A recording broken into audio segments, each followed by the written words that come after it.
susahnya untuk menyelesaikan masalah yang menurut saya ini sepele gitu ya. Sepele artinya begini, ada masalah yes, tetapi kalaupun Pemkot Jambi melihat ini memang kesalahan dari perusahaan itu, tinggal minta dong perusahaan perbaiki gitu loh. Hanya sumur gitu loh. Ada banyak tempat di Indonesia ini di mana kemudian ya masalah yang ditimbulkan oleh investasi itu besar sekali. Jangankan untuk memenuhi CSR, perusahaan-perusahaan itu memenuhi CSR terhadap kemudian masyarakat. Memperbaiki kerusakan lingkungan yang mereka timbulkan saja itu tidak mampu karena saking besarnya masalah yang ditimbulkan. Jangan lupa kita di Sidoarjo dan di berbagai tempat lainnya di Kalimantan, di Papua dan di berbagai macam ya.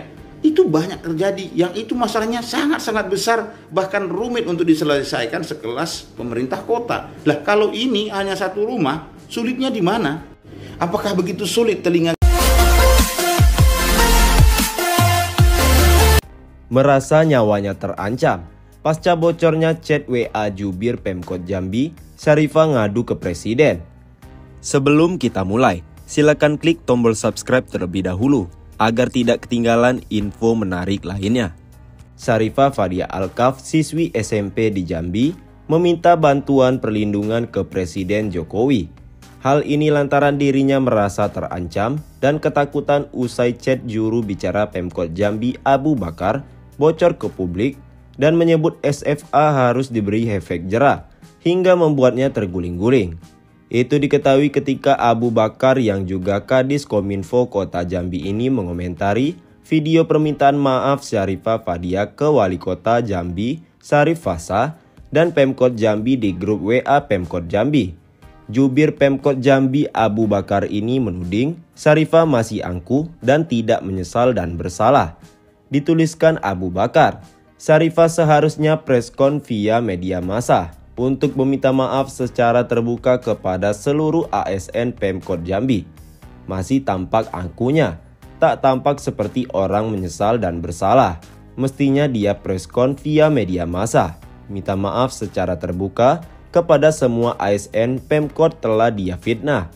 Bukan cuma di akun medsos TikTok dia aja, kata kontak bernama Pak Abu Bakar di grup pemerintah Kota Jambi, Kamis 8 Juni 2023. Abu Bakar bahkan meminta Kabak Hukum untuk memberikan efek jerah hingga berproses sampai Syarifah terguling-guling. Video ini juga tak mengklarifikasi substansi yang telah dia tuduhkan ke Pemkot dan Pak Wali. Kasih jerah dulu Pak Kabak, biar berproses dulu sampai dia guling-guling, kata Abu Bakar. Akun partai sosmed meminta Abu Bakar untuk tidak menjadi provokator di lingkungan Pemkot Jambi. Pak Abu Bakar sebaiknya jangan jadi provokator di lingkungan Pemkot Jambi deh. Jangan sampai dirimu yang terguling-guling sendiri dikuliti netizen, kata dia. Setelah chat komentarnya diketahui netizen, akun Instagram Abu Bakar @abujambinet sudah diprivat atau dikunci. Menanggapi chat bocor tersebut, Syarifah mengaku sangat ketakutan dan merasa nyawanya terancam.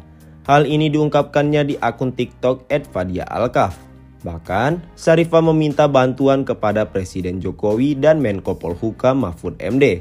Syarifah meminta untuk dilindungi sebab perkataan Abu Bakar di chat tersebut menyebabkan dia takut. Kepada yang terhormat, Yang Mulia Bapak Presiden RI Joko Widodo, Bapak Mahfud MD. Berdasarkan temuan FYP akun TikTok ini, saya merasakan ketakutan yang sangat akan terancam nyawa saya di kemudian hari dari perkataan orang-orang yang ada di chat ini, yang saya rasa cukup berkuasa. Tolong lindungi saya Pak dari predator anak. Terima kasih, tulis Syarifah. Kabak Hukum kena skakmat. Meski usianya masih siswi SMP, namun SFA yang sempat dipolisikan Pemkot Jambi punya nyali besar. Dalam tayangan di CNN Indonesia Rabu, 7 Juni 2023, SFA tak kalah adu argumen dengan seorang kabak hukum Pemkot Jambi. SFA yang saat itu didampingi orang tuanya dengan lantang dan berani membantah pernyataan Gempa Awaljon yang cenderung menyudutkan pihaknya. Sebelum SFA bicara, Gempa Awaljon lebih dulu menyebut pihak perusahaan Cina PT RPSL dan keluarga Nenek Syarifah Fadia Alkaf, Nenek Hafsah, sudah melakukan mediasi. Gempa juga mengatakan dalam mediasi tersebut, keluarga Nenek Hapsah justru melakukan walkout. Kita bicara dari data ya Pak, walau saya baru dilantik Februari, ucap Gempah. Pada tanggal 23 Februari sudah ada mediasi, namun keluarga Nenek Hapsah melakukan walkout, imbunya. Ditambah Gempah, dalam mediasi tersebut, keluarga Nenek Hapsah menuntut ganti rugi kepada PT RPSL sebesar 1,3 miliar rupiah. Sekedar informasi, truk-truk bertonase besar milik PT RPSL melewati jalanan desa setiap hari dan menyebabkan rumah Nenek Hapsah yang merupakan veteran perang mengalami kerusakan. Nah, saat itu mediasi dihadiri tokoh masyarakat, pihak pemerintah. Pada akhirnya pihak perusahaan menolak tuntutan sebesar 1,3 miliar rupiah. Kemudian pihak keluarga Nenek Hapsah melakukan walkout, kata Gempah. Di sisi lain, perusahaan tersebut bersedia bertanggung jawab secara rasional. Gempah juga mengatakan setiap mediasi Nenek Hapsah selalu menolak kehadiran ketua RT setempat. Dalam beberapa mediasi, pihak Nenek Hapsah ini menolak kehadiran ketua RT, ujar Gempah. Ini yang kita herankan, imbunya. Mendengar pernyataan Gempah, SFA merasa kecewa. SFA menegaskan seluruh pernyataan Gempah tidak tepat.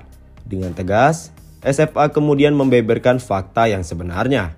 Mohon diluruskan. Seluruh pernyataan Pak Gempah, saya mendengarnya sangat kecewa dan tidak juga sesuai fakta, katanya. Masih juga menyudutkan Nenek Hapsah. Apakah Syarifah boleh menjelaskan?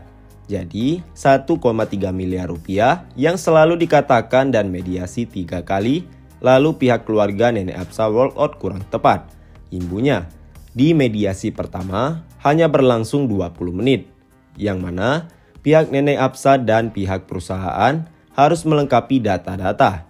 Di mediasi yang kedua, pihak perusahaan tidak membawa surat-surat, lalu dipertemukan kembali di mediasi ketiga. Imbunya, SFA menegaskan pihak keluarga Nenek Hapsah bukannya walkout, melainkan diusir oleh Gempah. Di skakmat SFA, Gempah seolah kena mental hanya terdiam sambil pura-pura sibuk. Di mediasi ketiga, bukan keluarga Nenek Hapsah yang walkout. Masyarakat harus tahu, tapi kakak kandung saya diusir oleh Kabag Hukum dan pemerintah yang hadir, tegas SFA. SFA masih mengingat jelas perkataan Gempah kala itu. Lalu kenapa masalah RT? RT itu juga bekerja sama dengan pihak perusahaan. Saya melihat sendiri, tegasnya. Kronologi siswi SMP viral dilaporkan Pemkot Jambi diberitakan sebelumnya. Permasalahan ini mencuat ketika siswi SMP ini mengunggah video di TikTok meminta bantuan karena rumah sang nenek diduga dirusak oleh perusahaan asing.